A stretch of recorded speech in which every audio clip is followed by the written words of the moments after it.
Halo kawan, kalian dan gue bakal melihat bagaimana si ampas Baek Yusil membuktikan kalau semua orang salah besar. Gue bukan lagi pecundang miskin tanpa bakat yang dulu. Meski sekarang gue bangkrut dan tidak punya bakat, entah bagaimana gue bisa masuk ke Akademi Sihir nomor 1 di kerajaan. Hari pertama langsung disambut ujian penentu hidup mati yang sama sekali bukan bercanda. Nilai kami nanti akan menentukan apakah kami masuk ke kelas F yang ampas atau kelas S yang elit. Profesor menyuruh merapikan barang dan meminta semua kacamata dikumpulkan agar tidak ada yang bisa menyentek. Gue cuma diam, bagi mereka, gue ini cuma remah rengginan tak berguna. Begitu ujian dimulai, otak gue langsung kosong tanpa jawaban. Saat menoleh ke sekitar, cuma segelintir murid pintar yang terlihat mengerjakan soal dengan santai, dasar genius. Karena tidak mau tertinggal, gue pun meraih kacamata yang sebenarnya belum ingin gue pakai. Sekarang, namun, tepat saat mau memakainya, tiba-tiba si profesor menangkap basah gue. Dia membentak karena gue belum mengumpulkan kacamata untuk diperiksa. Dia langsung memeriksanya di depan mata gue, dan demi apapun. Saat itu gue berpikir tamatlah riwayat gue. Ternyata dia tidak menemukan apa-apa lalu mengembalikannya. Kacamata ini cuma ada satu di dunia. Berkat benda ini, gue bisa melihat semua jawaban ujian bahkan hal-hal rahasia lainnya. Setelah ujian usai, nah, disinilah cerita kita makin seru. Profesor kaget melihat lembar ujian gue, karena ada soal mustahil yang berhasil gue jawab. Tapi tenang, kalian bakal segera tahu kelanjutannya beberapa hari. Sebelumnya di daerah Kumul, kereta kuda penyihir membawa karakter utama kita ke antah berantah. Saat tertidur, dia memimpikan masa lalu di mana dia berjanji kalau setelah dewasa nanti, dia akan menjadi penyihir hebat, dan ibunya sangat mempercayainya. Orang tuanya bekerja keras demi membelikannya buku sihir bekas. Sejak hari itu, dia mulai giat belajar sihir agar bisa membuat mereka bangga. Namun, saat pergi ke dokter, dia didiagnosis mengidap sindrom kebocoran mena. Bocah itu shock dan tidak percaya dengan penyakit ini. Karakter utama kita bertanya-tanya, apakah ini ingatan asli milik Baek Yusil atau malah miliknya sendiri. Tiba-tiba saja dia terbangun dengan kepala yang sangat pusing. Hari sudah pagi, dan para penyihir berkata mereka baru saja hendak membangunkannya, karena bagaimanapun mereka hampir sampai di Lzoa, kota satelit milik Arcanium. Kereta pun berhenti sejenak untuk beristirahat di tempat sepi. Di sanalah dia berpapasan dengan gadis berambut biru yang langsung memalingkan muka tanpa menyapanya sedikit pun. Dia tersadar kalau dugaannya salah, karena dunia ini ternyata sudah cukup modern dan tidak kuno. Seperti abad pertengahan, berkat sihir yang melimpah. Di dunia ether ini, kota-kota jadi aman, bahkan ada kereta dan kapal terbang untuk perjalanan jauh. Mereka menuju Suika untuk naik kapal terbang demi menyelesaikan sisa perjalanan yang masih sangat panjang. Suika sendiri adalah rute menuju Arcanium, tempat kisah sesungguhnya dimulai. Di kota sihir itu, berdiri menara sihir legendaris, Ordok Satria Sihir yang kuat, serta berbagai akademi paling bergengsi di dunia. Dan tempat bagi para penyihir terkuat, serta murid paling berbakat adalah Akademi Stella. Makanya, tempat ini selalu dipenuhi kaum genius dan bangsawan dari penjuru dunia yang datang untuk belajar dia. Tidak habis pikir bagaimana karakter utama kita bisa lolos masuk ke sana. Selanjutnya, dia memeriksa status kemampuannya sendiri dan menyadari kalau sindrom kebocoran mana miliknya masih berada di tingkat 1. Status ini meningkatkan kekuatan fisik dan kelincahannya. Ditambah lagi, dia punya indera keenam dan akselerasi deteksi yang sempat menyelamatkan nyawanya. Kutukan ini membuatnya tidak bisa menumpuk mana di tubuhnya. Inilah yang disebut sindrom kebocoran mana. Sebuah kutukan permanen yang menghantui hidup seorang Baek Yusil. Tapi untungnya, kutukan ini justru memungkinkannya mendeteksi kehadiran manusia lain lewat indera keenamnya. Selain bisa mendeteksi serangan dari arah manapun, bahkan saat membelakangi musuh. Akselerasi deteksi ini juga membuat waktu di sekitarnya terasa melambat. Jadi, jika ada serangan mendadak yang melesat cepat, melebihi batas reaksi manusia biasa, kemampuan vital ini akan langsung aktif otomatis. Sayangnya, karakter utama kita tidak bisa memakainya terlalu lama, karena skill ini sangat menguras energi mental dan jiwanya. Melihat jendela statusnya, Dia merasa kemampuannya lumayan oke untuk pemula. Karakter Beck awalnya punya sensitivitas rendah. Tapi anehnya sekarang status tersebut berbeda jauh dibanding saat pertama kali dibuat. Di dunia Ether, sistem levelnya unik karena tiap status dan keahlian diukur dengan bintang. Batas maksimum tiap status adalah 9 bintang. Tingkat mustahil yang bahkan setelah 10 tahun bermain, hanya bisa dicapai sampai 8 bintang saja. Dia memutuskan untuk berfokus meningkatkan sensitivitas demi memperkuat indera keenam serta kecepatan reaksinya. Setelah itu barulah dia akan menaikkan poin kekuatan dan kemampuan tempur lainnya. Masalah terbesarnya saat ini adalah sindrom kebocoran mana yang harus segera diatasi secepat mungkin. Kalau tidak, hidupnya tidak akan bertahan lama di dunia kejam ini. Satu-satunya jalan menyembuhkan sindrom ini ada di Akademi Stella. Jadi, kalian tahu kan apa artinya? Dia terpaksa harus ke sana kalau mau menyelamatkan dunia sekaligus nyawa dirinya sendiri. Sebenarnya dia enggan ke akademi itu dan ingin mencari cara alternatif di sekitar tempat tinggalnya. Tapi di tengah kebingungan tersebut, dia menyadari ada beberapa notifikasi sistem yang terlewatkan begitu saja. Sayangnya, para penyihir keburu mendesaknya untuk segera bersiap melanjutkan perjalanan panjang. Mereka, alhasil, dia terpaksa menunda rasa penasarannya dan memutuskan untuk memeriksa kembali pesan sistem tersebut nanti. Setelah menempuh perjalanan, mereka akhirnya tiba di pelabuhan kapal terbang menuju Arkanium. Beberapa bangsawan di sana mulai memperhatikan langkah canggung karakter utama kita yang tampak sangat asing dengan kendaraan mewah itu. Dengan nada sombong dan penuh prasangka, mereka mencibir kalau Akademi Stella yang agung tidak seharusnya menerima anak gembel miskin. Karena hal itu hanya akan mencoreng nama baik sekolah paling terpandang di dunia.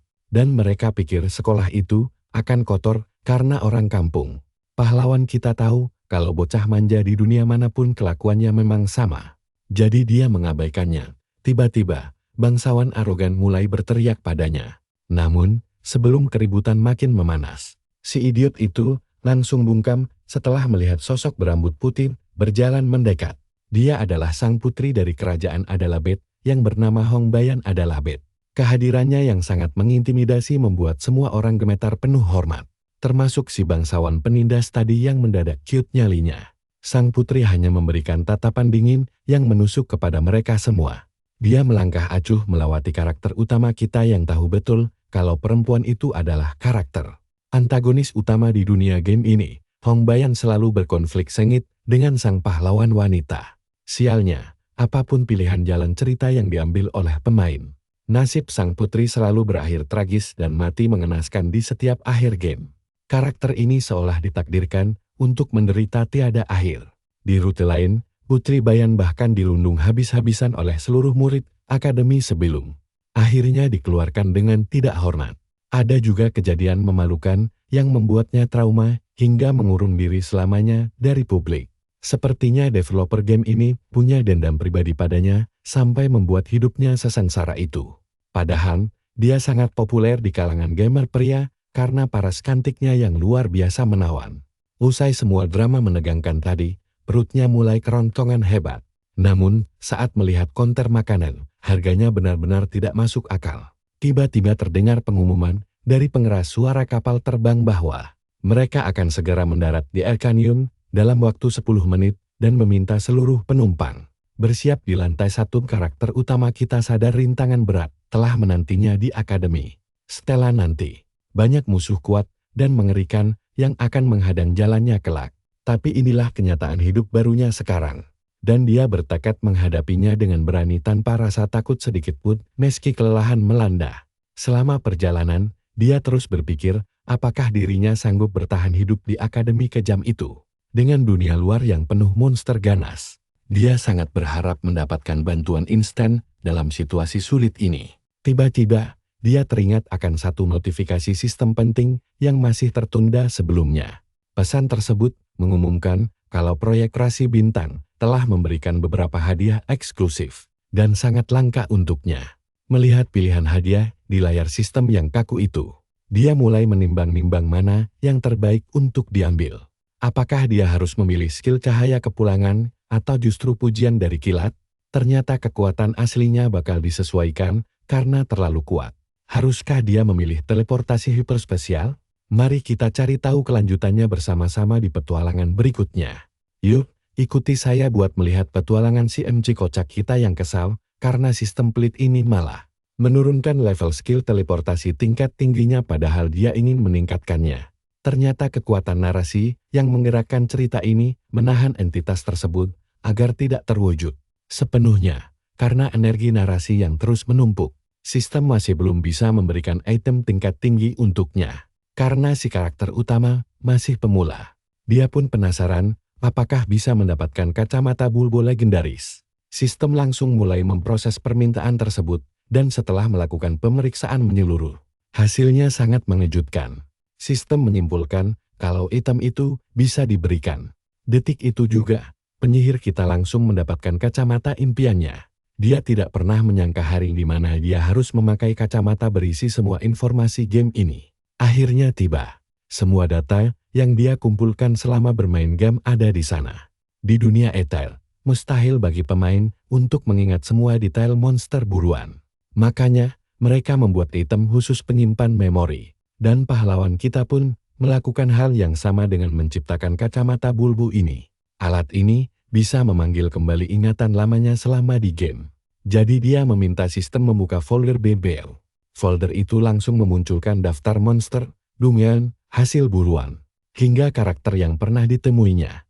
Tanpa buang waktu, Beck segera membuka menu tersebut dan mulai menganalisis berbagai artefak serta monster di sana. Berhubung dunia baru ini adalah kehidupan aslinya sekarang, sistem game tidak bisa memberitahu berapa banyak misi berulang yang bisa diambil. Tapi berkat kacamata ajaib ini, dia bisa diuntungkan. Setidaknya dia bisa memulihkan setengah dari total skill masa lalunya. Tiba-tiba saja, sisi ruangan heboh membicarakan sosok bernama Asel, anak tertua dari pengkhianat Dutsmoto, yang membuat hero kita langsung tersantak. Ternyata dia adalah gadis berambut biru itu. Semua orang di sana mendadak kesal melihat wajahnya berani muncul di tempat ini. Untungnya, si MC ingat kalau kacamata miliknya bisa melacak biodata karakter. Lewat info tersebut, dia mengetahui kalau Asel Moves sebenarnya cuma heroin palsu dengan sihir es, yang ditakdirkan tewas tragis di akhir cerita. Bersama tumpukan informasi tidak berguna lainnya tentang gadis itu, Bikusil terus mengingat fakta pahit itu beserta beberapa poin penting lainnya. Ditambah lagi, kenyataan bahwa dia sekarang berada di dunia Ether yang merupakan adaptasi game, membuatnya harus ekstra waspada. Dunia Ether sendiri diangkat dari novel fantasi romantis berjudul The Tale of the Princess. Dalam versi novel aslinya, heroin Asel kehilangan seluruh keluarganya akibat tragedi mematikan. Sebelum akhirnya dia tumbuh menjadi lebih kuat. Nah, perhatikan bagian ini baik-baik. Dia harus menghadapi kelicikan penjahat Hungbayan sebelum berpacaran dengan protagonis pria. Tapi akhir ceritanya mendadak berubah drastis karena protes dari para pembaca setianya. Masalah terbesarnya, meskipun adaptasi, jalan cerita game ini melenceng sangat jauh dari novel aslinya. Di dalam game, muncul satu karakter orisinal bernama Flame yang mendadak merebut posisi heroin utama dari tangan Asel. Flame sendiri merupakan gadis biasa dari dunia modern yang terlempar ke dunia fantasi ini. Berbeda dengan alur novelnya, Asel kini turun kasta menjadi heroin palsu, sementara Flame menjelma jadi heroin yang sesungguhnya. Tapi sayangnya, meski para pemain sudah berjuang mati-matian, Flame selalu gagal bertahan hidup di jalurnya sendiri. Hingga posisinya sebagai heroin sejati terpaksa harus dicopot paksa oleh sistem game. Sambil melepas kacamata bulbo miliknya, Beck merasa masalah rumit itu sama sekali bukan urusannya. Namun, dia merasa sangat familiar dengan wajah gadis itu. Seperti pernah bertemu dengannya di suatu tempat sebelumnya. Dia pun memutuskan turun dari kapal terbang begitu tiba di Akademi Stella. Di sana, sang kepala sekolah menjelaskan kalau manusia iblis adalah penyihir yang memakai kekuatan terlarang hingga berubah menjadi monster mengerikan. Hingga saat ini, para monster itu masih terus menyerbu dunia sihir lewat portal kuno. Meskipun semua murid menguap kebosanan mendengar ceramah panjang lebar itu, sang kepala sekolah tetap tidak peduli. Dia malah memanggil 4 murid berprestasi terbaik untuk naik ke atas panggung sebagai perwakilan. Murid baru, di sanalah penyihir kita melihat sosok Flame, si licik Hungbayan, dan si gadis berambut biru. Aura mereka benar-benar bersinar terang. Sangat cocok menyandang status sebagai tokoh penting dalam alur cerita ini. Tapi di antara semuanya, murid paling mencolok adalah Ma Yuzhang, sang juara pertama di akademi. Karakter utama kita langsung mengenali si jenius Ma Yuzhang yang terkenal sangat tampan dan pintar. Tiada tanding, dia adalah sosok legendaris yang digambarkan sebagai manusia paling mulia di muka bumi ini.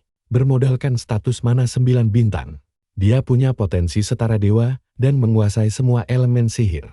Meski Beck mustahil mendapat akhir yang bahagia, dia ingin menyeret Ma Yuzhang ke kubu orang baik. Semua itu demi menghindari akhir tragis yang mengintai keselamatannya. Tapi rencana besar ini sangat bergantung pada tindakan Flame selanjutnya. Karena mereka berdua berasal dari dunia yang sama, dia berniat mendekatinya. Kalian pasti mikir hal yang sama dengan saya kan? Bakalan runyam kalau Flame malah menganggapnya musuh dan menolak kerjasama ini. Meskipun Beck punya segudang info rahasia tentang masa depan. Apalagi Flame merasuki novel roman fantasis, sedangkan Beck merasuki versi game dari cerita tersebut. Meski statusnya cuma karakter sampingan yang kurang penting, Beck Yuzil tetap bertekad untuk terus maju melancarkan aksinya. Di samping itu, sang heroin punya kemampuan khusus untuk menyucikan manusia iblis ke-8. Tapi di sisi lain, kekuatannya juga bisa membawa kehancuran bagi orang-orang terdekatnya, yang tentu sangat berbahaya bagi Beck. Makanya dia hanya ingin memantau dan membantu dari jauh demi menghindari bahaya mematikan itu. Bersamaan dengan itu, sang kepala sekolah resmi menutup upacara penerimaan murid baru. Menandakan akhir dari episode 2. Kini pahlawan kita melangkah masuk ke dalam ruang kelas barunya di Akademi Stella. Momen ini langsung membuatnya bernostalgia dengan masa kuliah dulu. Terasa sangat aneh kembali menjadi seorang murid baru setelah lulus. Untungnya, jam saku emas miliknya sangat membantu memperlancar urusan di sana. Ini adalah jam saku Stella, sebuah bukti autentik kalau dia resmi menjadi bagian dari akademi. Sihir paling elit dan bergengsi di seluruh dunia. Selama memegang benda berharga ini, dia berhak menerima fasilitas mewah serta pelayanan kelas 1.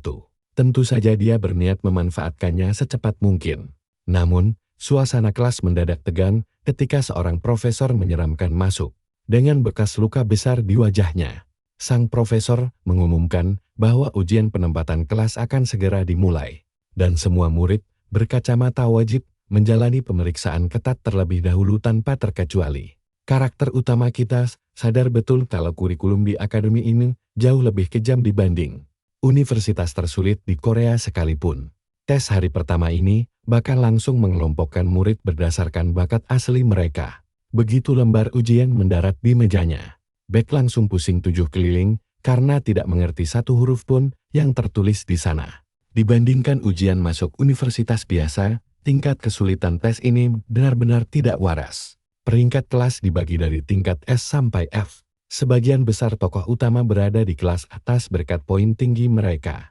Sedangkan Beck yang masuk peringkat terakhir otomatis harus pasrah terlempar ke kelas F. Saat ujian berlangsung, dia melihat Ma Yuzhang yang tampak sangat bosan. Jenius itu jelas berada di level berbeda karena sudah menyelesaikan semua soal ujiannya jauh sebelum waktu habis, membuat sekelilingnya tampak amat sepele. Kebosanan adalah kata terbaik untuk menggambarkan Ma Yuzhang, sang pewaris keluarga terkuat yang dikaruniai otak tercerdas di dunia. Dia terbiasa hidup terlalu muda, tanpa ada satupun tantangan berarti dalam hidupnya. Jadi, masa depan cowok ini sepenuhnya ada di tangan sang heroin utama. Masalahnya, para manusia iblis yang ingin menghancurkan dunia sangat bernafsu untuk merekrut bakat luar biasa milik Ma Yuzhang tersebut. Dibandingkan dengan para jenius di sekelilingnya, Beck sadar dia bukan siapa-siapa. Dia pun mulai berpikir untuk menggunakan kacamata bulbo legendarisnya untuk mengakses semua data pustaka demi menyontek jawaban di lembar kertas itu. Karena tidak ada ruginya, dia nekat mencobanya. Tapi sial, gerak-gerik Beck yang buru-buru mengeluarkan kacamata langsung terendus oleh sang profesor. Dia segera menghampiri meja Beck sambil meminta kacamata itu untuk diinspeksi. Begitu memegang kacamata Beck, sang profesor langsung merasakan adanya sisa-sisa energi sihir yang mencurigakan di sekitarnya. Jika rahasia ini terbongkar, hukuman drop out insta sudah menanti si penyihir kita di depan mata. Tiba-tiba saja, sistem mendeteksi ada bagian kacamata yang hilang dan menawarkan untuk memanggilnya. Di sisi lain, profesor masih terus menatap tajam kacamata tersebut hingga akhirnya mendesah kecewa. Karena gagal mendeteksi apapun, kacamata itu dikembalikan dalam keadaan selamat. Beck menghela napas lega, tahu betul jika fitur aktifnya tadi menyala. Dia pasti sudah ditendang keluar. Begitu memakainya, lembar ujiannya langsung bersinar memunculkan semua kunci jawaban. Nah, dengan ini dia bisa meraih peringkat pertama dengan mudah dan pindah dari kelas F ke kelas S. Tapi kira-kira, apa kalian yakin semuanya bakal berjalan semulus itu? Kita tunggu kelanjutannya ya. Kalian harus tonton ini si protagonis kita, Brusil. Cuma sempat jawab 3 soal pas ujian selesai. Tapi begitu lembar jawabannya diambil sama profesor, semuanya langsung kacau. Profesor itu mendadak melongo keheranan. Brusil mikir dia bakal bebas dari kelas F, tapi ternyata nasib berkata lain. Tiba-tiba, si dosen panik dan maksa Beck buat buru-buru menyerahkan kacamata miliknya. Setelah diperiksa, dia merasa ini mustahil dan langsung manggil Dr. Grant. Padahal si karakter utama nulis jawabannya dengan super jelas, biar tidak dituduh menyontek. Makanya dia bingung kenapa suasananya jadi heboh begini. Beck mulai ketakutan kalau trik curangnya ketahuan. Tidak lama kemudian, Dr. Grant, ahli rekayasa sihir, langsung menganalisis kacamata itu. Padahal Beck cuma menjawab semua soal ujiannya dengan sangat cepat tanpa berpikir panjang. Anehnya, tidak ada aliran mana sama sekali di kacamata itu. Grant menegaskan kalau dia menjawab murni pakai otak tanpa bantuan chat. Dia pun menyuruh Profesor Lee Hanwol meminta maaf atas tuduhan palsunya itu. Guru itu disuruh membimbing si murid karena potensinya luar biasa. Profesor Lee akhirnya meminta maaf dengan tulus. Padahal dalam hati, si MC sadar kalau fitur utama alatnya aktif. Dia pasti langsung tamat karena ketahuan menyontek. Untung saja dia selamat dari tuduhan itu. Sementara di ruangannya, Profesor Lee sedang sibuk memeriksa ujian penempatan kelas. Tiba-tiba seorang wanita tua datang dan bertanya, apakah itu hasil ujian para mahasiswa baru? Pelman, sang tetua akademi, kelihatan sangat antusias dengan angkatan tahun ini. Wajar saja, karena ada Hong Bayan, sang putri dari kerajaan api adalah Beth. Ditambah lagi, ada penerus tahta kekaisaran yang luar biasa jenius. Namanya Jeremy Scalvin, anak umur 12 tahun yang terpilih jadi pangeran karena bakat sihirnya. Yang mengerikan, ada juga Yurian, calon penerus menara sihir bulan purnama yang merupakan menara sihir terbesar di dunia saat ini. Profesor Lee sadar betul kalau membuat soal ujian untuk anak-anak elit begini bukanlah perkara mudah. Makanya dia sangat berterima kasih atas pujian yang diberikan oleh sang tetua akademi. Seperti yang dikatakan sebelumnya, ujian penempatan kali ini memang sengaja memakai metode baru. 3 soal pertama sengaja dibuat sangat rumit bagi murid-murid yang hanya belajar dengan cara menghafal teori biasa di buku. Tujuannya untuk menguji fleksibilitas murid saat mereka buntu. Kedua, soal ini memaksa mereka memikirkan solusi kreatif di luar materi yang tertulis di buku pelajaran. Lagi pula, zaman sihir yang cuma mengandalkan hafalan teori kaku sudah berakhir. Sekarang adalah era pertempuran nyata yang membutuhkan penilaian cepat, refleks tajam, serta cara berpikir yang sangat kreatif dari para penyihir. Nah, perhatikan bagian ini, soal-soal itu sebenarnya mustahil dijawab. Sampai 1000 murid mengosongkan jawaban mereka. Dan tebak berapa orang yang berhasil lolos? Dari sekian banyak murid, hampir semuanya gagal total mendapatkan satu pun jawaban benar. Cuma ada 3 murid baru yang sukses menjawab ketiganya. Pertama adalah Ma Yuxian, si jenius abad ini. Dia rakyat jelata misterius yang direkomendasikan langsung kepala sekolah dan mendekati level Ma. Dan murid ketiga yang menjawab benar ketiga soal itu adalah Beck Yusil.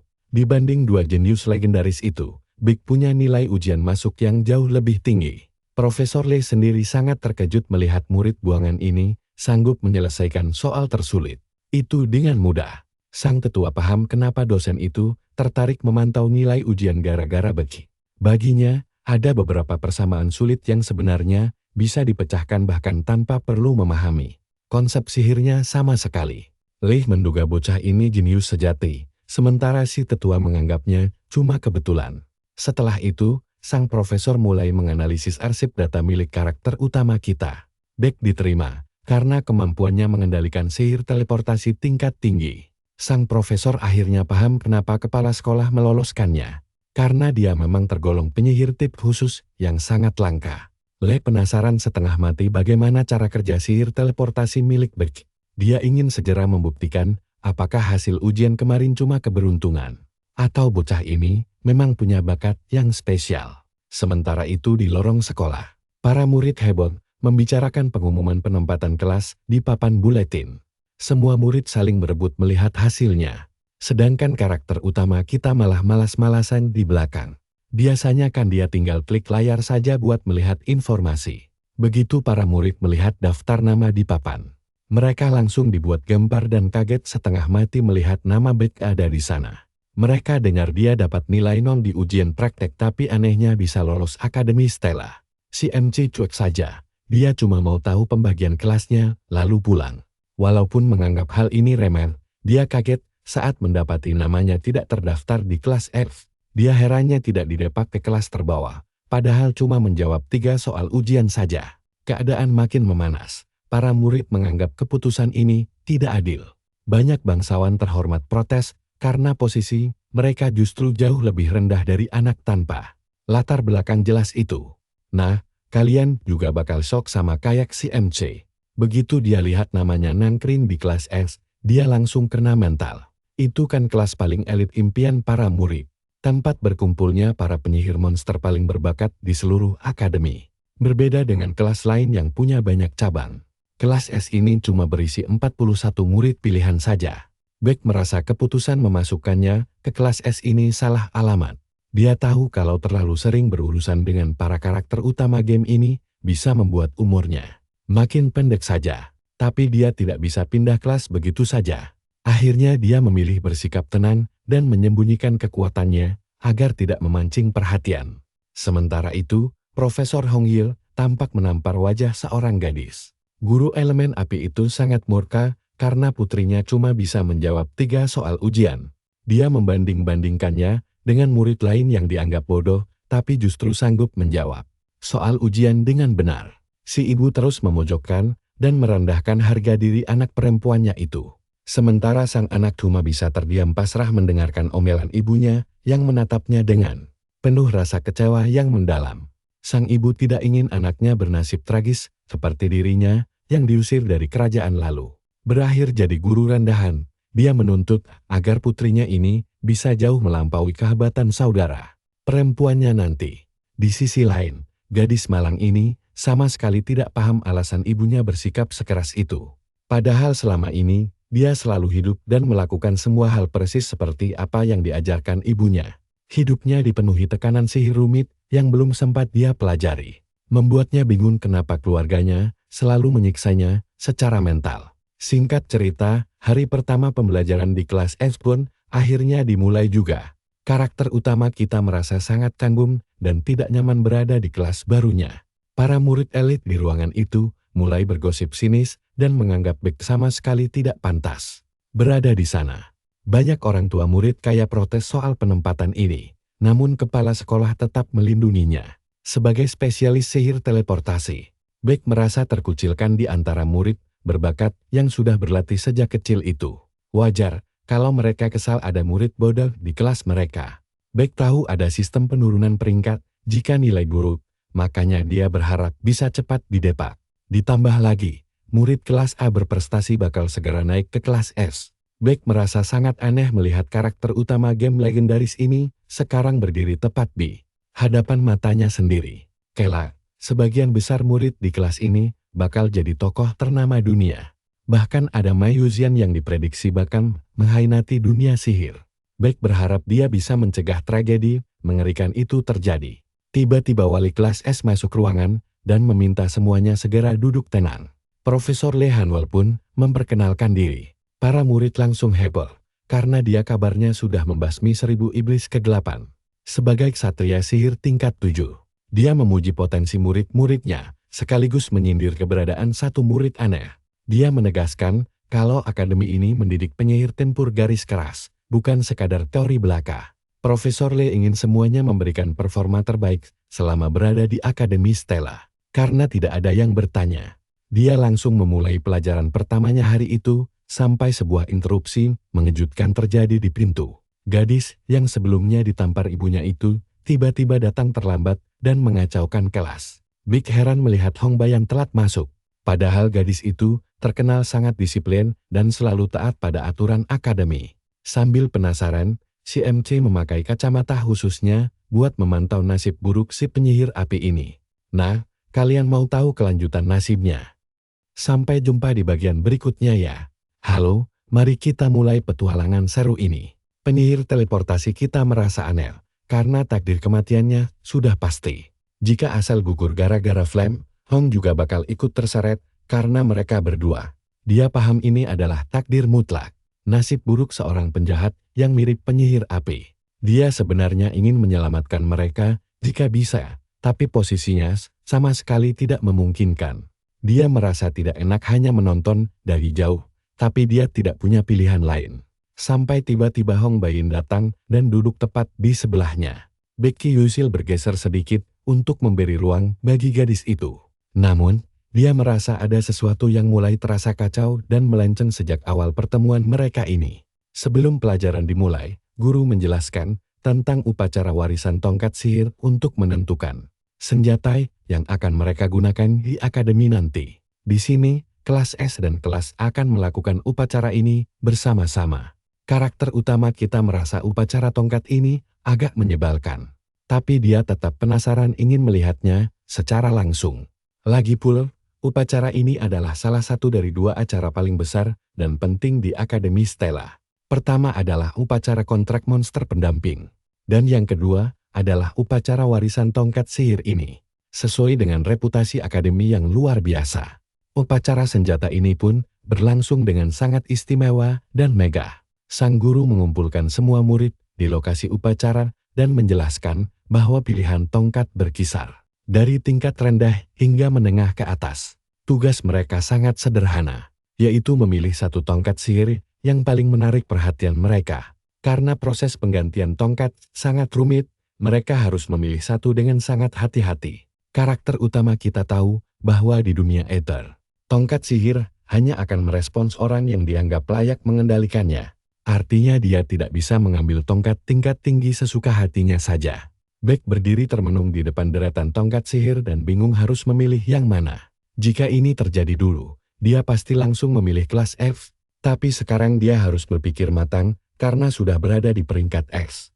Tongkat yang paling cocok untuknya adalah tipil pendek. Senjata ini dibagi menjadi dua jenis, yaitu tongkat pendek jenis wand dan tongkat panjang biasa. Wand biasanya dipakai oleh ksatria penyihir untuk merapalkan mantra cepat. Sebaliknya, tongkat panjang digunakan oleh para pendeta yang fokus pada satu serangan kuat yang lama. Sementara itu, para murid mulai bergosip membicarakannya.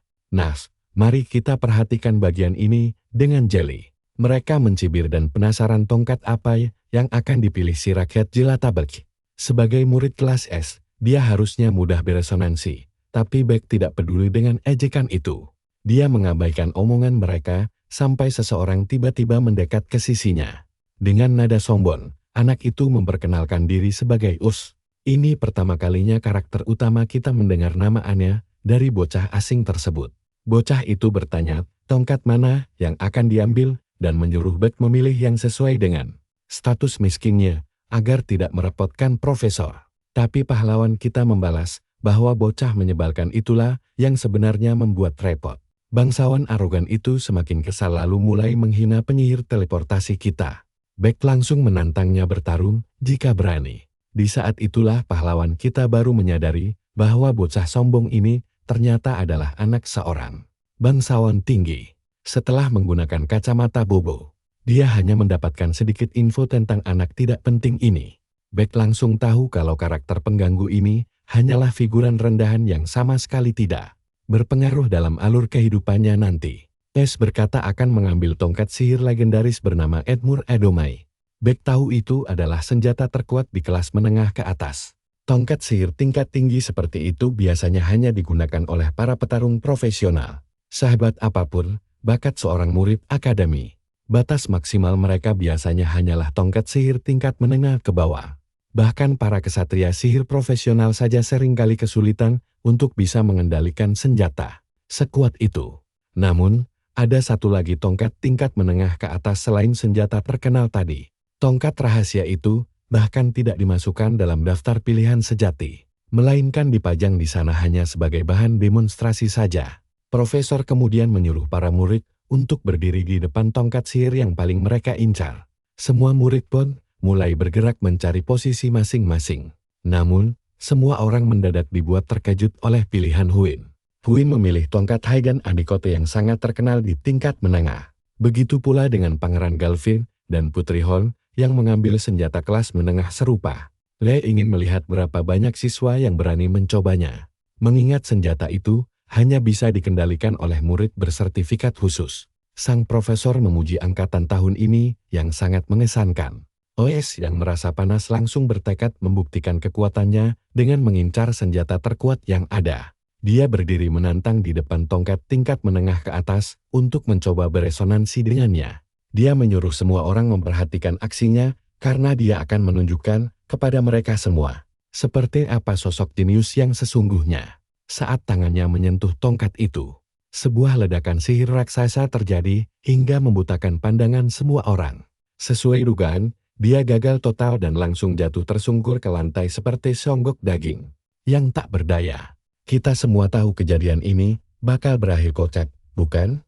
Orang-orang panik karena dia tampak terluka parah. Beberapa murid berpikir mustahil mengendalikan tongkat tingkat menengah ke atas dan memilih menyerah sebelum terluka juga. Lagi pula pemilik sah tongkat itu sepertinya sudah ditentukan, yaitu Muzian yang kini berjalan dengan penuh percaya diri ke arah artefak tersebut. Dia berhenti tepat di depan senjata pusaka itu dengan senyuman yang sangat sombong. Ma Yuzhang bersiap untuk menarik senjata tingkat menengah ke atas tersebut. Teman-temannya tidak percaya dia sanggup mengangkat tongkat Enmuri Edomra yang sangat berat itu. Namun secara mengejutkan, sebuah keajaiban besar justru terjadi di sana. Tangannya menggenggam erat tongkat sihir itu hingga memancarkan cahaya yang sangat silau. Semua orang terpaksa memejamkan mata mereka. Saat cahayanya meredup, si genius itu tampak tersenyum santai sambil memegang tongkat kecil itu. Tanpa beban sedikit pun, tidak ada satupun murid di sana yang percaya bahwa anak baru ini berhasil menguasai senjata tingkat tinggi tersebut. Mereka kebingungan setengah mati. Tapi karakter utama kita sudah menduganya karena dia tahu jalan ceritanya. Kini semua orang menyadari betapa berbakatnya sosok Ma Yuzhang ini. Pahlawan kita sempat mengira Ma akan mencari masalah dengannya. Tetapi bangsawan itu hanya tersenyum tipis. Sambil mengabaikan ketegangan itu, Beck menyadari sesuatu yang menarik. Dia melihat Flame juga sedang bersiap mengambil tongkat tingkat menengah ke atas. Beck menduga percabangan cerita akan segera dimulai. Jika Flame berhasil mengambil tongkat Trien, bangsawan angkuh itu dipastikan akan mulai menaruh minat padanya. Alur romansa Ma Yuzhang akan terbuka berkat kejeniusan gadis itu. Tapi jika dia memilih tongkat lain, cerita baru yang tak terduga akan dimulai. Karena itulah Beck Yuzhil harus memanfaatkan Flame demi membuat Ma menjadi pahlawan. Di saat yang sama, dia melihat tongkat Terfon dan seorang gadis yang berjalan ke arahnya. Gadis itu tidak lain adalah Flame, yang melangkah dengan penuh kewaspadaan mendekati senjata suci yang terpajang di sana. Dalam hatinya, pahlawan kita sangat berharap Flame mau mengambil tongkat tersebut. Dengan begitu, Ma akan tertarik padanya dan alur cerita akan berubah. Sehingga peluang mereka untuk mendapatkan akhir yang bahagia akan jauh lebih besar. Namun di luar dugaan, gadis itu justru mengabaikan tongkat tersebut hingga membuat Beck sangat shock.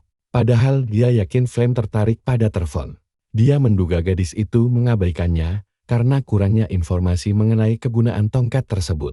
Bagaimanapun, ini adalah pertanda buruk. Sebagai karakter utama, Flame seharusnya bisa beresonansi dengan tongkat apa saja. Astaga, mungkinkah dia hanya merasa takut salah memilih senjata buruk lalu kehilangan kesempatan mendapatkan tongkat yang bagus? Akhirnya, dia tidak punya cara lain selain membawakan tongkat Terfon langsung ke hadapannya. Menggunakan sihir teleportasi andalannya, Beck tiba-tiba muncul tepat di belakang gadis itu dan langsung menyapanya hingga dia terkejut.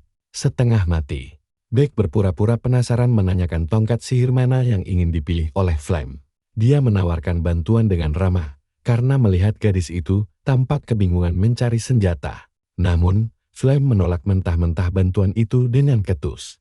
Gadis itu malah menyuruhnya pergi menjauh. Di sini karakter utama kita mulai merasakan keanehan yang mencurigakan. Berdasarkan alur cerita aslinya, Flame seharusnya bersikap ramah kepada siapa saja. Bukannya bersikap sedingin es seperti ini. Tetapi Beck tidak boleh menyerah begitu saja, karena hidupnya dan banyak orang bergantung pada momen ini. Dia meyakinkan kembali bahwa dia tulus membantunya memilih senjata terbaik. Meskipun Flame berkali-kali menyuruhnya untuk mengurusi urusannya sendiri, Beck tetap berusaha keras menyarankan tongkat telepon kepada gadis itu. Flame yang semakin kesal menuduhnya tidak tahu apa-apa tentang senjata sihir. Beck merasa gadis itu memang sangat meremehkan karakter figuran seperti dirinya.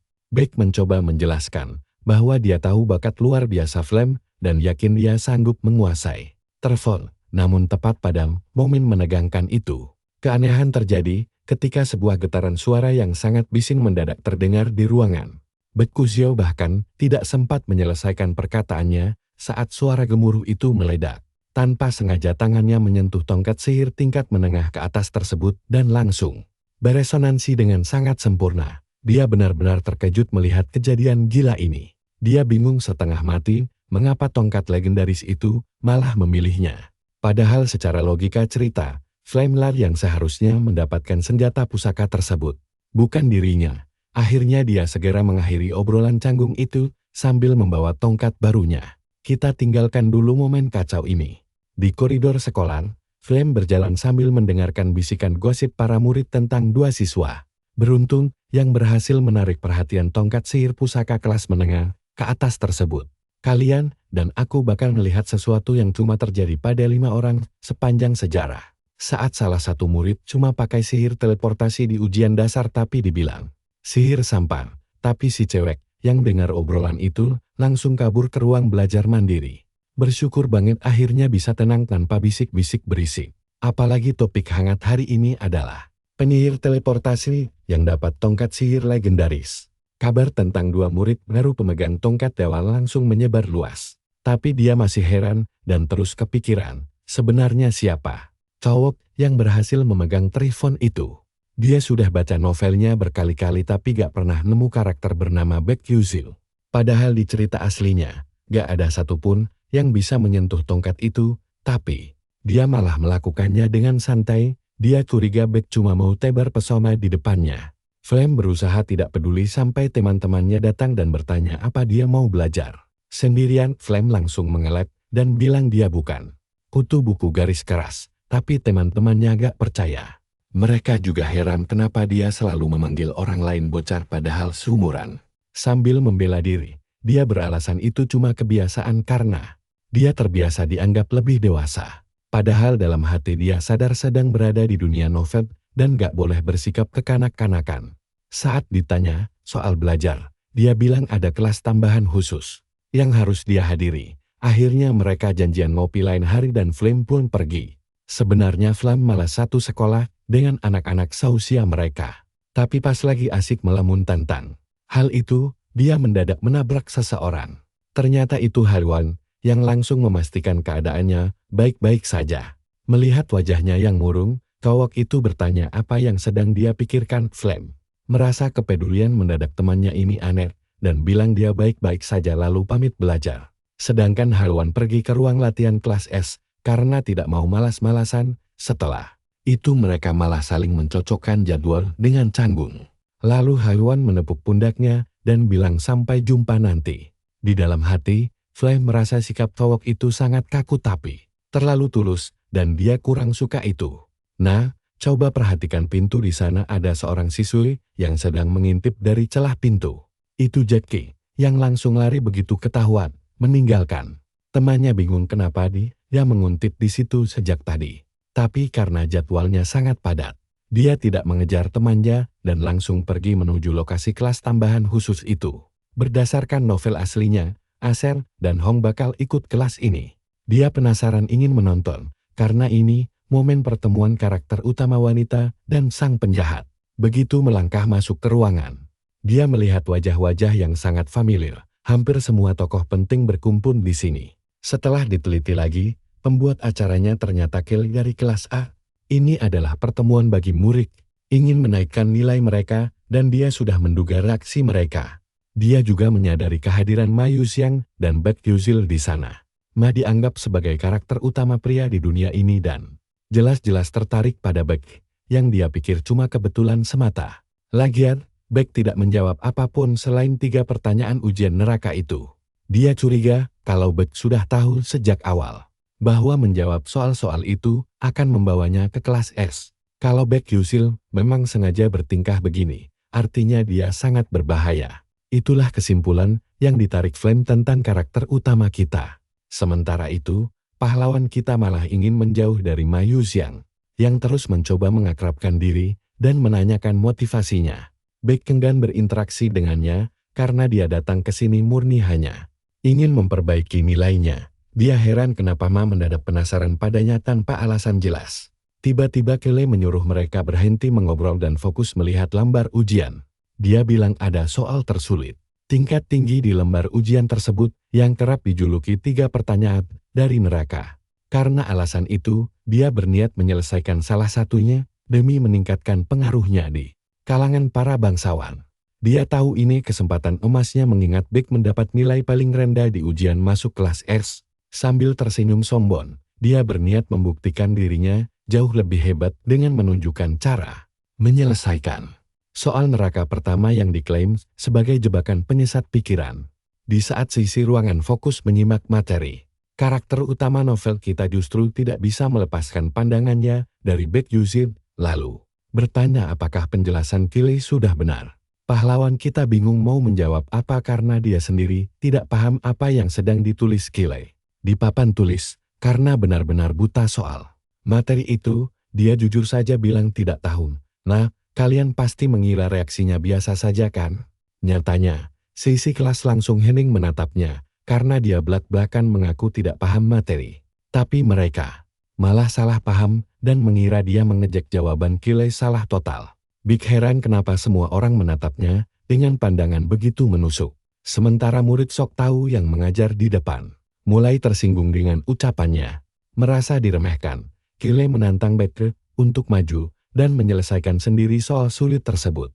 Sontak saja pahlawan kita kaget setengah mati karena bukan ini maunya. Ma Yuxiang tertawa kecil melihatnya, membuat Baek sadar kalau dia sengaja dimanfaatkan sebagai bahan uji coba. Terpaksalah dia melangkah turun sambil merutuki nasib sialnya dan berharap hari memalukan ini cepat berlalu.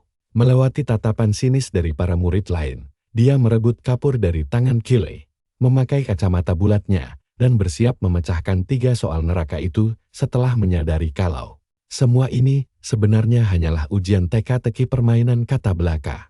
Contohnya, saat mantra meminta air mata diteteskan, kunci utamanya adalah menemukan analoginya.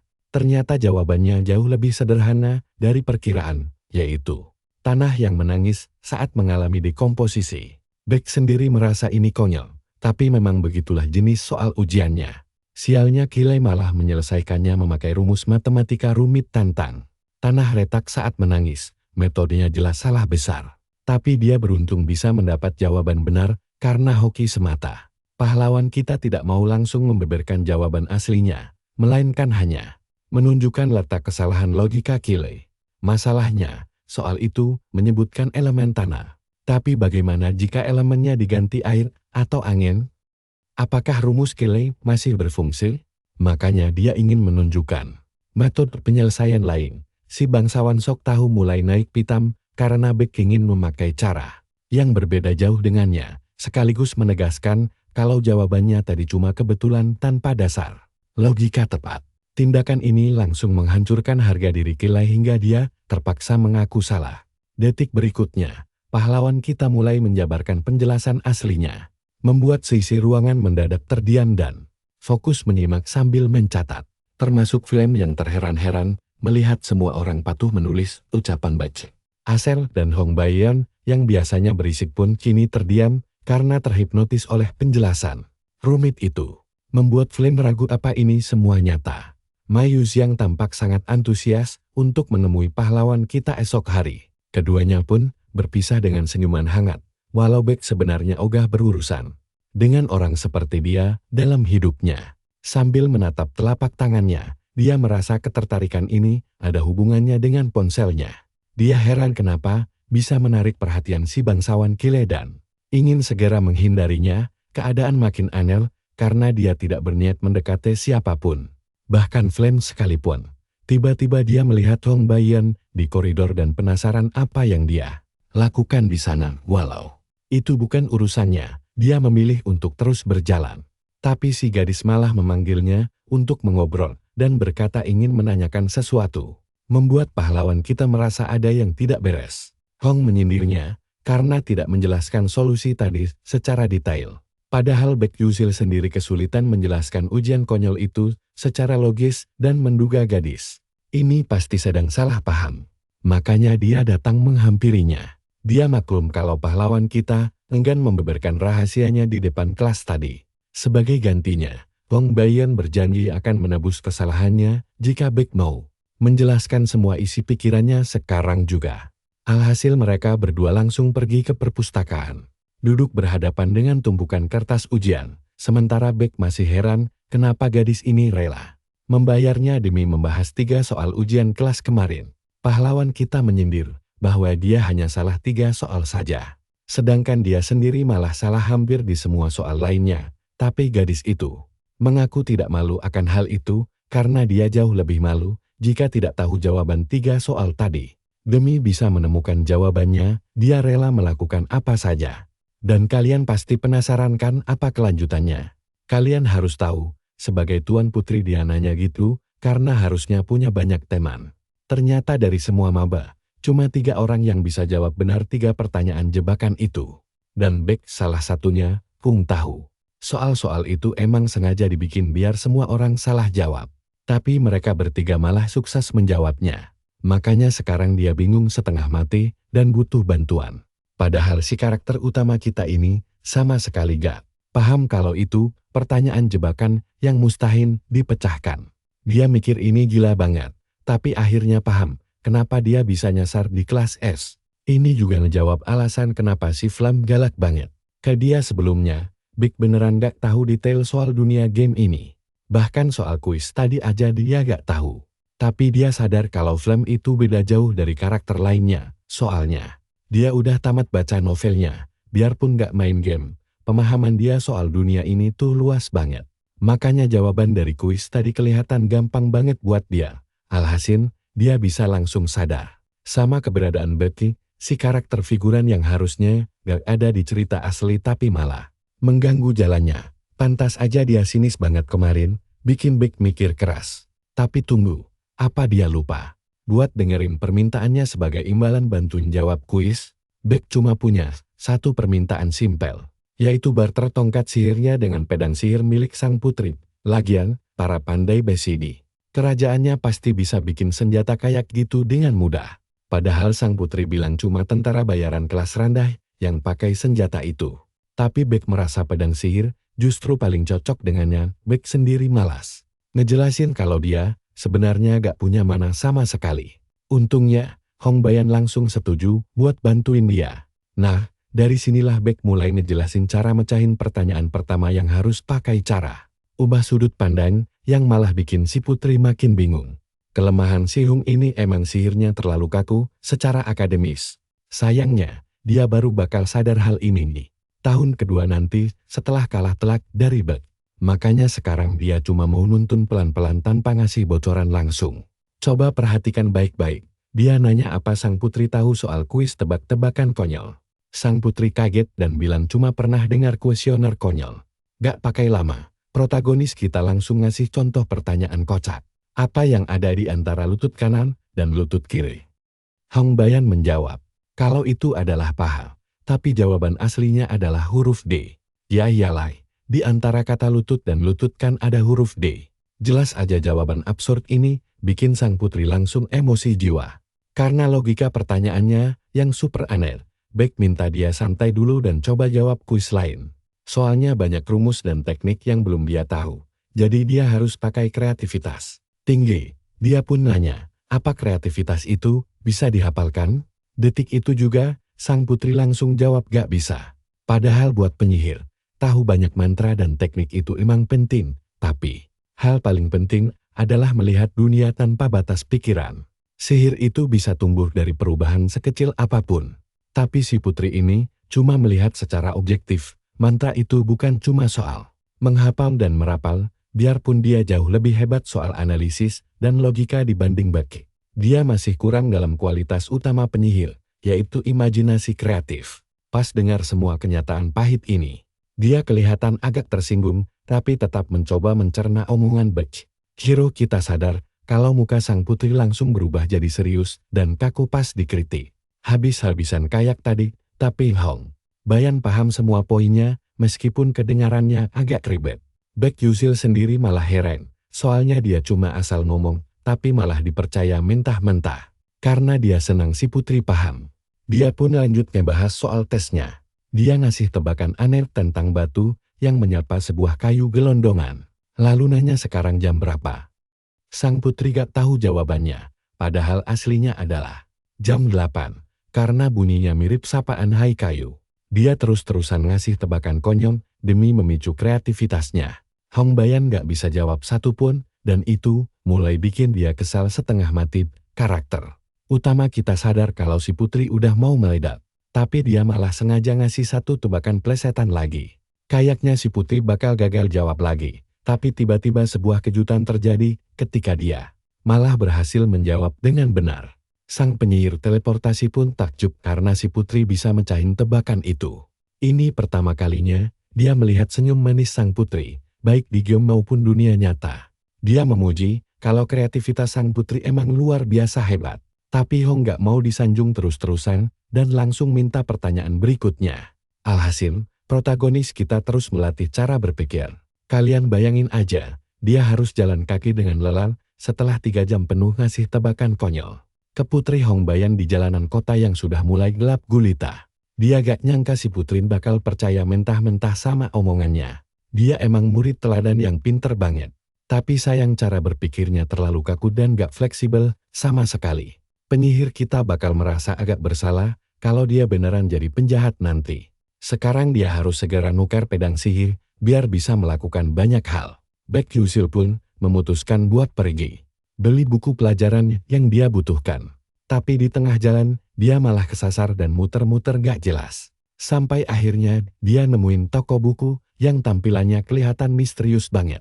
Saat masuk ke dalam, semua barangnya kelihatan usang dengan tumpukan buku kuno. Dia tahu kalau pemilik toko punya kebiasaan aneh. Suka pura-pura tidur padahal diam-diam lagi ngawasin pelanggannya. Ini toko buku tanpa nama yang kotor banget. Tapi catatan rahasia milik Mila, lulusan terbaik setelah 10 tahun lalu, tersembunyi di sini. Saat itu, sebuah layar sistem langsung muncul di depannya. Cukup dengan menekan satu tombol buat nonton pelajaran. Di dunia nyata ini, dia harus segera nyari buku itu. Apalagi jenis buku yang dibaca bakal menentukan seberapa cepat nilai akademisnya naik. Awalnya dia beli buku di toko terkenal.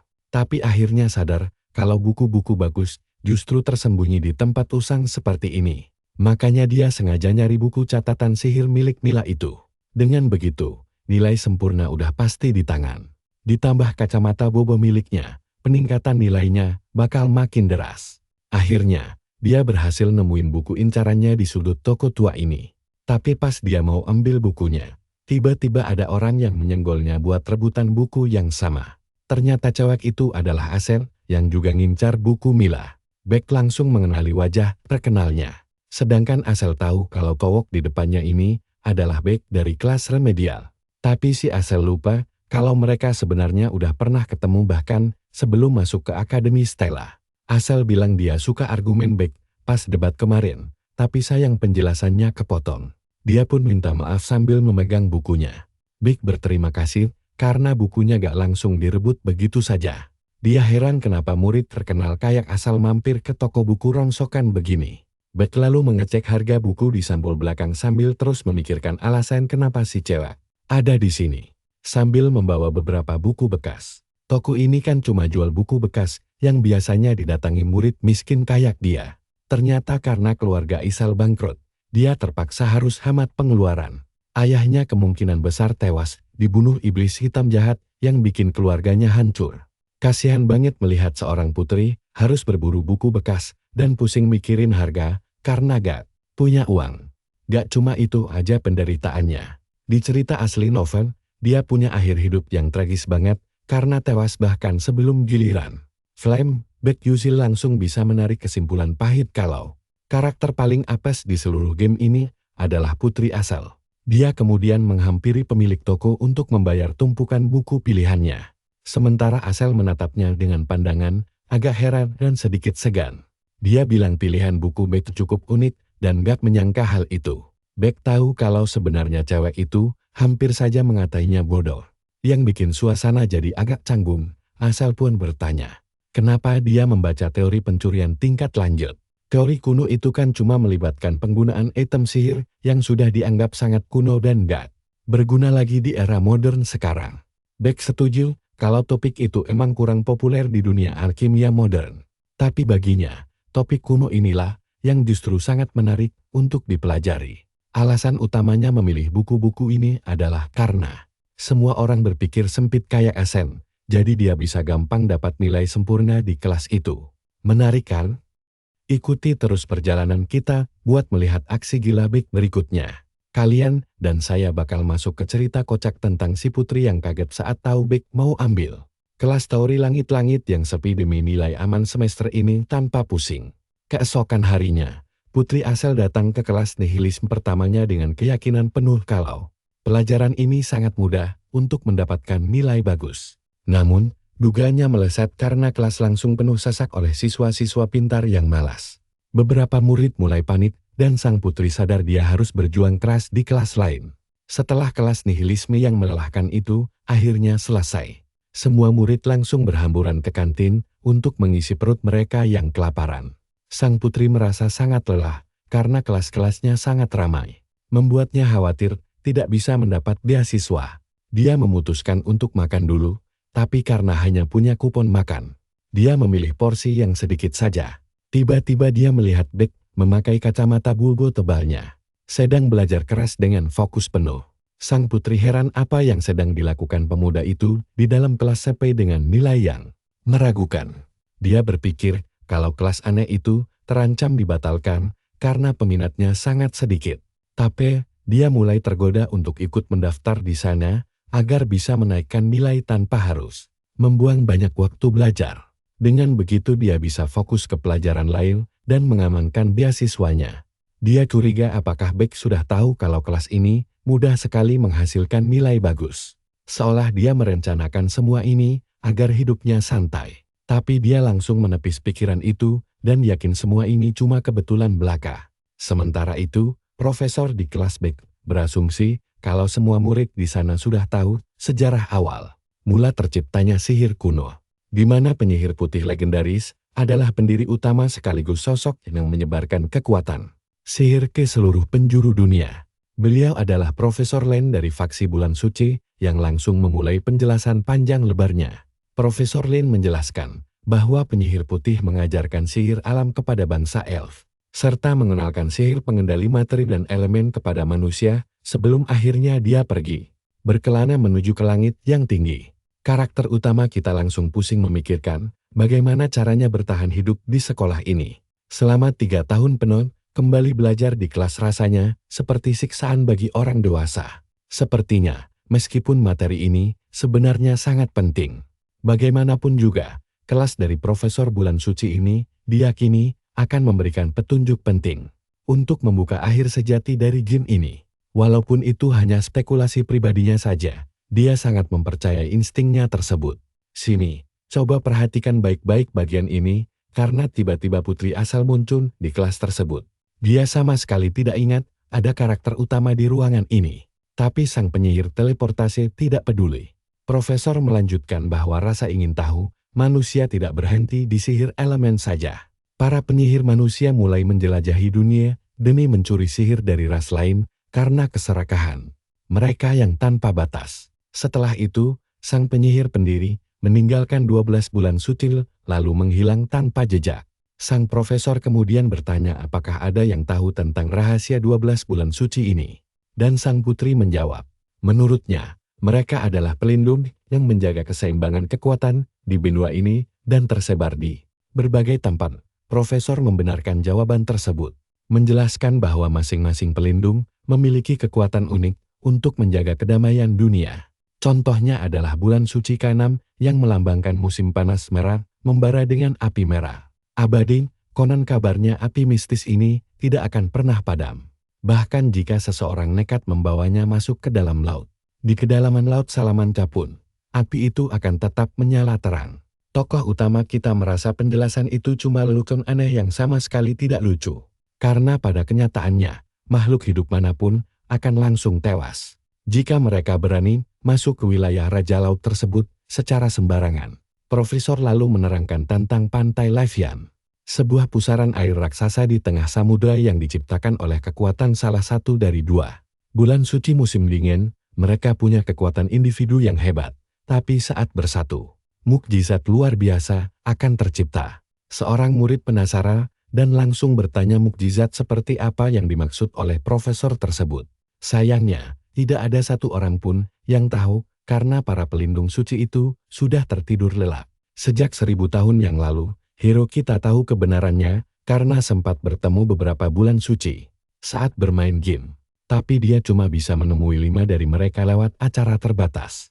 Berkat informasi yang dia kumpulkan dari komunitas pemain. Jika tebakannya benar, 12 bulan ini pasti berhubungan erat dengan akhir sejati game. Beck menyimpulkan, jika tidak ada pemain yang berhasil menamatkan game ini dalam 10 tahun terakhir, itu karena jawabannya ada di konten rahasia yang belum pernah dijelajahi oleh siapapun sebelumnya di dunia ini. Pasti kalian juga mikir hal yang sama kan? Dia bahkan harus mempertaruhkan nyawanya berkali-kali hanya untuk menemui 5 bulan tersebut. Tapi dia tidak punya pilihan lain jika ingin melihat akhir sejati itu. Jadi dia harus melakukan kegilaan itu sekali lagi tanpa peduli seberapa besar bahayanya. Di tempat latihan biasa, seorang instruktur wanita memperingatkan Beck kalau kekuatan besar saja tidak akan berguna jika serangannya meleset. Pelajaran berharga ini disampaikan langsung oleh Profesor Elemen Api bernama Hung Yil. Setelah mendapat nasihat tersebut, karakter utama kita langsung berkonsentrasi penuh untuk membidik sasaran boneka jerami di depannya. Dengan sangat serius, dia merapalkan sihir api dan meledakkan boneka itu dengan mudah sampai membuat sang guru terkesan. Tapi anehnya, boneka jerami itu sebenarnya sama sekali tidak tersentuh sihirnya, membuat para siswa lain memandangnya dengan heran. Tiba-tiba dari balik kepulan asap tebal, Putri Hongbayan muncul dan langsung mencuri perhatian semua orang. Sang putri ternyata sedang memperhatikan latihan itu sambil merenungkan kegagalannya yang kembali mengecewakan ibunya sendiri. Seorang gadis berambut merah kemudian datang untuk menghibur sang putri yang murung, memuji kehebatannya dan berkata bahwa dia adalah penyihir yang luar biasa hebat meskipun tembakannya tadi tidak mengenai sasaran dengan tepat. Gadis itu kagum karena asal bisa merapalkan sihir yang jauh lebih kuat dari miliknya sendiri. Jujur saja, dia sudah sering mendengar rumor tentang kehebatan luar biasa sang putri sejak mereka berdua masih kecil dulu. Asal mengenali gadis itu sebagai Arswan, penyihir jenius elemen api tingkat baru yang sangat terkenal. Tapi Arswan sendiri merasa kalau bakatnya masih belum ada apa-apanya jika dibandingkan dengan kekuatan sihir milik sang putri. Sang putri lalu memuji balik keakuratan tembakan Arswan yang sangat presisi. Arswan percaya kalau dia terus berlatih giat, tidak akan ada orang yang bisa menandinginya. Meskipun sang putri sendiri agak meragukan hal itu. Meskipun begitu, obrolan santai ini berhasil membuat perasaan sang putri jadi jauh lebih baik. Dia kemudian pergi meninggalkan gadis itu yang masih terpaku, lalu berjalan menuju tempat yang lebih tenang di sore hari. Namun tak disangka, pengawal pribadinya yang bernama Yai Teran berhasil menemukannya di sana. Yai membawakan minuman segar dan camilan manis sambil membicarakan anggaran untuk memodifikasi tongkat sihir yang sempat ditanyakan sang putri sebelumnya. Kualitas bahan tongkat tersebut sangat luar biasa sehingga pedang sihirnya nanti pasti akan berada di tingkat tertinggi. Tapi ada satu hal mencurigakan yang mengganjal pikiran Yai mengenai cara kerja senjata pusaka tersebut. Dia mendengar kabar kalau tongkat sihir itu terus-menerus menyedot mana penggunanya secara paksa. Sang putri curiga, apakah itu barang kutukan iblis? Tapi Yai menjelaskan kalau alat itu sebenarnya beresonansi dengan energi alam. Asal bingung, bagaimana mungkin ada senjata yang menyerap mana sekaligus beresonansi dengan alam. Secara bersamaan, dia heran kenapa tongkat rongsokan seperti itu bisa masuk kategori senjata tingkat menengah ke atas. Pengawalnya menjelaskan kalau kemampuan aslinya bisa melipat gandakan kekuatan mana pemiliknya hingga masuk tingkat tinggi. Namun, karena efek samping yang menguras mana saat dipegang, statusnya diturunkan menjadi tingkat menengah ke atas saja. Jai pun heran dari mana sang putri mengetahui informasi rahasia ini, padahal dia masih seorang murid. Biasa, Asel sendiri berpikir kalau orang normal tidak akan pernah bisa menjinakkan senjata liar semacam itu. Tapi dia sangat yakin kalau si pemuda rakyat jelata misterius itu pasti bisa melakukannya karena dia adalah sosok yang sangat unik. Beberapa hari pun berlalu sejak tahun ajaran baru resmi dimulai. Kini mereka harus mengikuti kelas sihir penyerang yang membutuhkan tingkat kewaspadaan sangat tinggi. Kelas lintasan mana wajib ini diajar langsung oleh Profesor Kyum yang terkenal sangat disiplin dan juga tegas.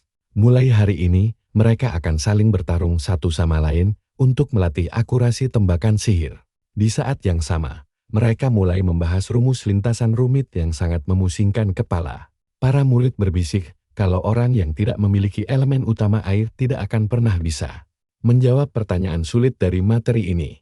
Karakter utama kita merasa kalau sistem sekolah sengaja ingin menyiksanya. Dia merasa pelajaran sihir ini jauh lebih rumit daripada kelas matematika tersulit yang pernah dia lalui di kehidupan sebelumnya. Tiba-tiba, sang profesor memanggil namanya untuk maju ke depan menyelesaikan soal latihan. Nah, mari kita nantikan bareng-bareng bagaimana cara pemuda ini menyelesaikan soal super rumit tersebut langsung di papan tulis. Yuk simak bareng-bareng. Profesor Charlie dibikin shock berat karena cowok ini memecahkan persamaan super rumit dengan sangat mudah, sampai bertanya-tanya apakah atribut utama baik Yuzil adalah air. Dia menjawab tidak. Setelah itu, sang profesor berkata mereka akan lanjut di kelas berikutnya. Karakter utama kita pun melangkah keluar kelas dengan aura luar biasa setelah memamerkan kejeniusannya, membuat sang putri terpana. Sang putri memanggil Baek di lorong karena ingin menanyakan sesuatu secara langsung. Baek sendiri cukup terkesan karena gadis itu menyadari sesuatu yang tidak biasa dari sosok penyihir teleportasi di hadapannya ini. Melalui pengamatannya, dia sadar nilai buruk cowok ini hanyalah kedok. Baek sebenarnya sangat cerdas dan setara dengan murid-murid peringkat atas. Dia benar-benar terpukau saat melihat Baek maju ke depan kelas kemarin. Baek menyelesaikan soal super sulit itu seolah-olah hanya mainan anak-anak. Padahal, tingkat kesulitan soal itu sudah sekelas universitas. Meskipun Akademi Stella adalah gudangnya para jenius, sang putri tetap merasa ada yang aneh. Dia ingin mencari tahu siapa sebenarnya sosok Baek Yuzil ini. Sang putri menduga Baek sengaja memakai strategi khusus saat memilih kelas. Dan dia harus memeras informasi berharga itu demi kelas berikutnya. Tapi protagonis kita malah bertanya, apakah dia naksir? Sang putri merasa jijik, dan Baek setuju, karena jiwanya sudah dewasa dan tidak tertarik pada remaja. Sang putri yakin, Baek bisa dengan mudah menyapu bersih nilai tertinggi di semua kelas itu. Tanpa basa-basi, dia langsung menuntut penjelasan tentang taktik rahasianya dan dari mana dia mempelajari semua ilmu tingkat tinggi tersebut. Namun si protagonis hanya menjawab bahwa itu semua kebetulan belaka, lalu langsung melengos pergi. Meski sang putri berteriak memohon agar dia menunggu karena hal ini sangat mendesak, Baek tetap mengabaikannya begitu saja. Meski merasa agak malu, Tuan Putri Asel tidak peduli dan terus berteriak memanggilnya. Baek hanya menyuruhnya untuk belajar dari murid lain, karena akademi ini penuh dengan orang-orang pintar yang bisa dia kontoh. Nah, perhatikan bagian ini. Sang putri mengeluh kalau ikut kelas pilihan Baek, nilainya bisa hancur lebur. Tapi Baek tahu betul ada konsekuensi yang jauh lebih besar di balik kekhawatiran gadis ini. Kehilangan beasiswa akan menjadi kerugian finansial yang sangat besar baginya.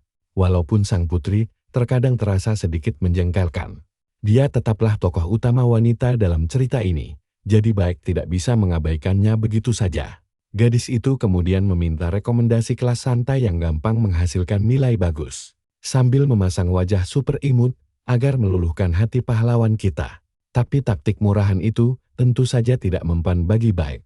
Karena sudah menduga triknya bakal gagal, dia segera menawarkan sebuah imbalan menarik. Baik heran kenapa murid di sekolah ini suka sekali menawarkan sogokan.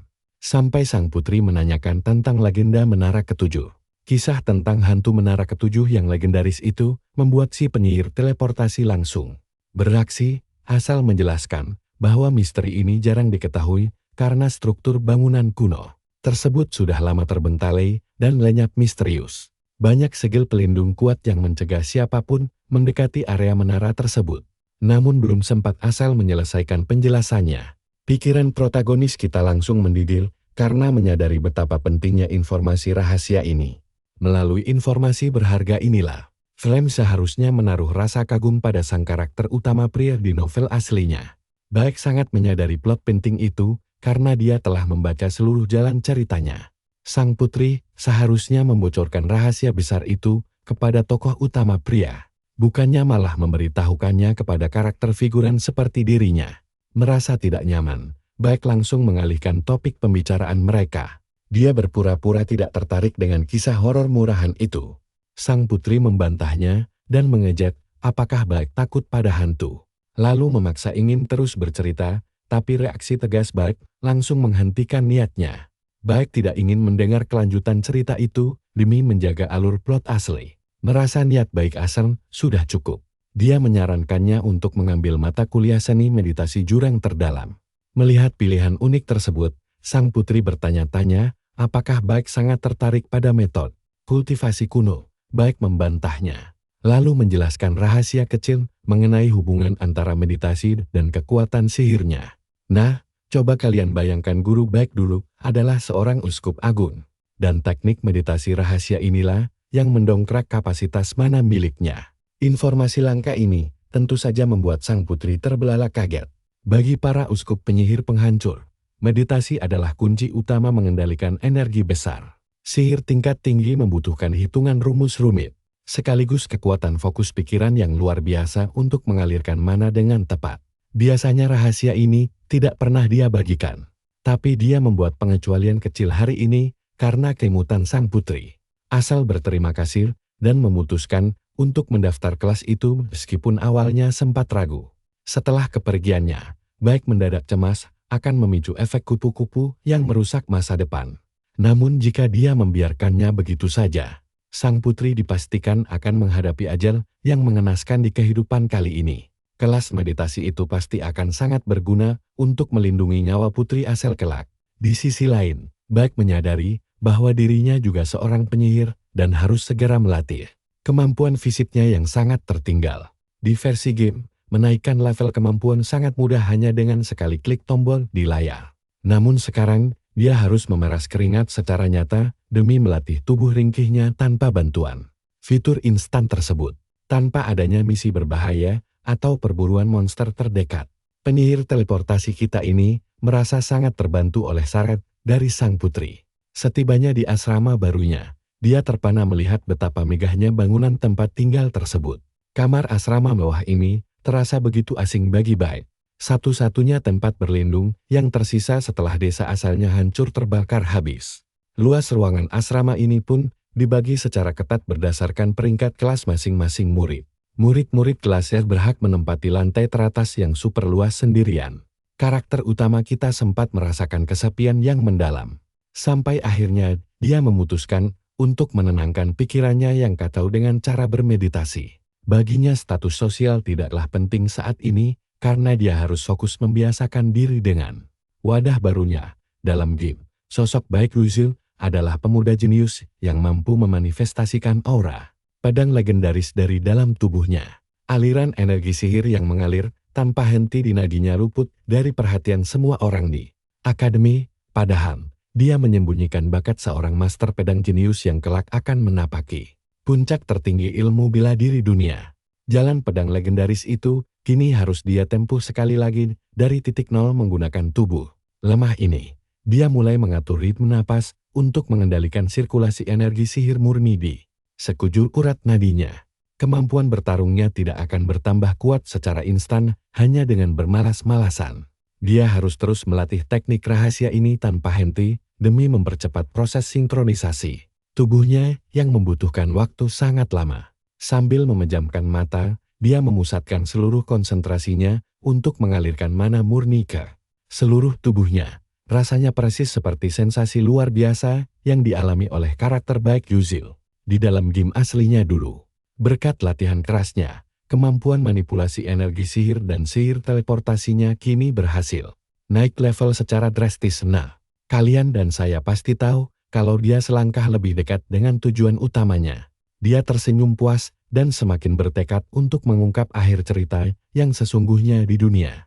Baru ini keesokan harinya, kita diperlihatkan sosok Flammy yang sedang menikmati embusan angin buatan di area Akademi Stella.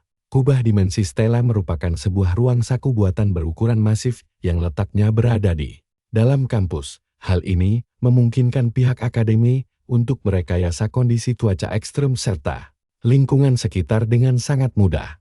Tempat latihan rahasia itu biasa digunakan untuk simulasi portal berburu monster liar yang mematikan. Karena itulah,